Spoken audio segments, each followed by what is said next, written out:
You know what's wild? Most people think acid reflux is just about eating spicy food or drinking too much coffee, but I've been going through medical studies for weeks, and I found out that some of the biggest triggers for acid reflux have nothing to do with what you're eating. I'm talking about things happening in your life right now that are literally changing the chemistry in your stomach. So let's get into this because what I'm about to share might completely change how you think about your heartburn. Hidden cause number 1. Stress and anxiety. First hidden cause, and this one's huge. Now I know, stress is bad for everything, but this connection is way more direct than you realize. Here's what's actually happening. A massive study involving over 19,000 people found that those with anxiety were significantly more likely to experience GERD symptoms. But here's where it gets interesting. Research shows that stress doesn't just make you more aware of acid reflux. It's actually causing physical changes in your digestive system. When you're stressed or anxious, your body increases stomach acid production. That's a documented physiological response. Harvard Medical School confirms that emotional stress can increase acid production in the stomach, which directly aggravates GERD. But it gets more complex. Stress causes long-lasting muscle tension throughout your body, including around your stomach. When those muscles tense up, they literally increase pressure inside your stomach and push acid up into your esophagus. There's also this thing called the lower esophageal sphincter, or LES. Think of it as a door between your stomach and your esophagus. Medical research shows that anxiety can lower the pressure of this sphincter and change how your esophagus moves. When that door relaxes, acid comes flooding up. And here's something that really got my attention. Researchers found that people with anxiety who had the exact same number of acid reflux episodes as people without anxiety rated those episodes as more severe. Your brain is literally amplifying the pain signals. A study in Sri Lanka found that people with moderate to high stress levels had nearly twice the odds of experiencing GERD symptoms. In a Gallup poll, 64% of people with heartburn said that stress made their symptoms worse. That's almost 2 out of 3 people. The fascinating part?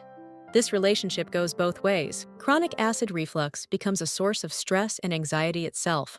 It creates this vicious cycle where the reflux causes stress, which causes more reflux, which causes more stress. The fix: managing your mental health is not separate from managing your acid reflux. They're connected.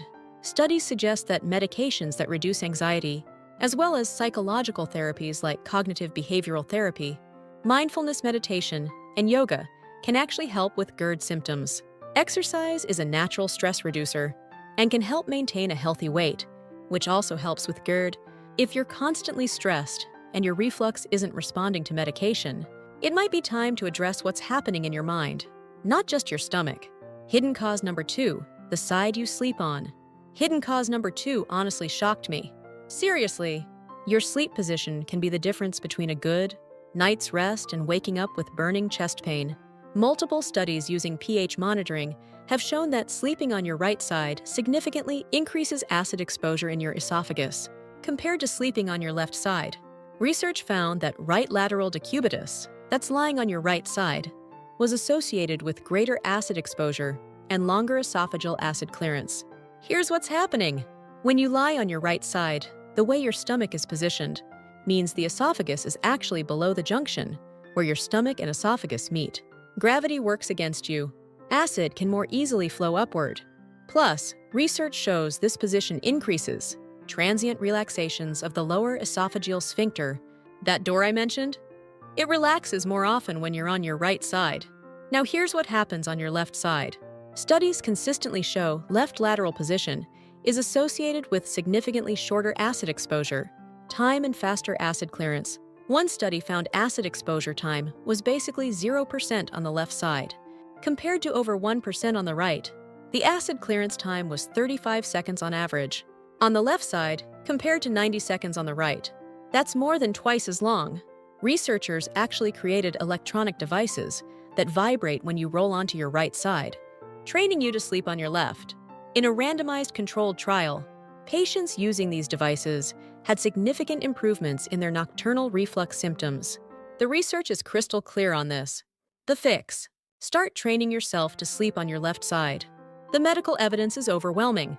If you're a natural right side sleeper, try using a body pillow to keep yourself positioned on your left. Some people put a tennis ball in a sock and pin it to the right side of their pajamas, so rolling over is uncomfortable.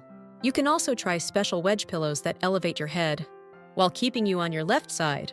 Even small positioning changes can dramatically reduce your acid exposure time during sleep. Hidden cause number 3, your medications. And I'm not talking about medications for acid reflux.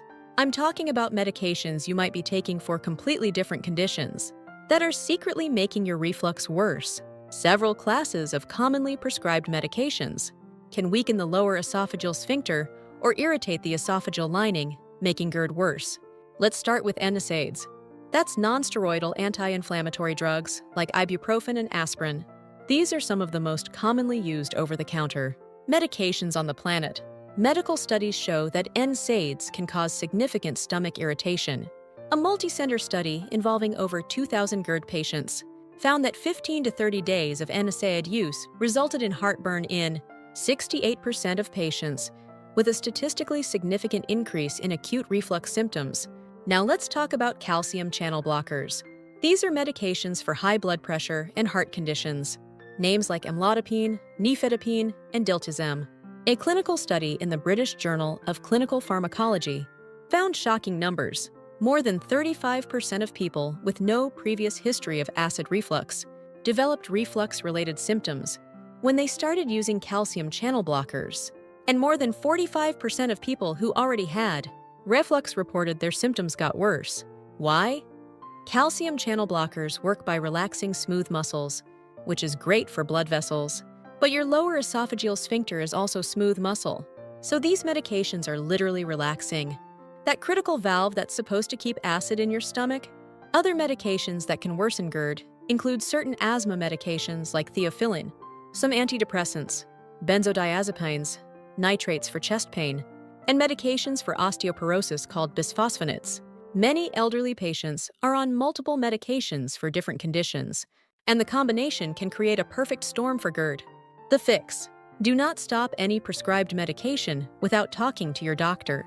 But do talk to your doctor. Tell them about your acid reflux symptoms. Ask if any of your medications could be contributing. In many cases, there are alternative medications that treat the same condition without affecting your LES. For example, if you're on a calcium channel blocker for high blood pressure, your doctor might switch you to an ACE inhibitor, which doesn't have the same effect on the esophageal sphincter. If you need NSAIDs, take them with food and a full glass of water, and don't lie down for 30 to 60 minutes afterward. The key is awareness. If you've been treating your acid reflux with antacids, but you're also taking medications that are actively making it worse, you're fighting a losing battle. You need to address the root cause. And sometimes that root cause is sitting in your medicine cabinet. Here's the bottom line. Acid reflux is not just about food. It's about stress changing your stomach chemistry. It's about sleeping on the wrong side and letting gravity work against you. It's about medications you're taking for other conditions that are secretly sabotaging your digestive system. The medical research is clear on all 3 of these hidden causes. Managing stress through therapy or meditation can reduce symptoms. Sleeping on your left side can cut your nighttime acid exposure dramatically. And reviewing your medications with your doctor can identify hidden culprits.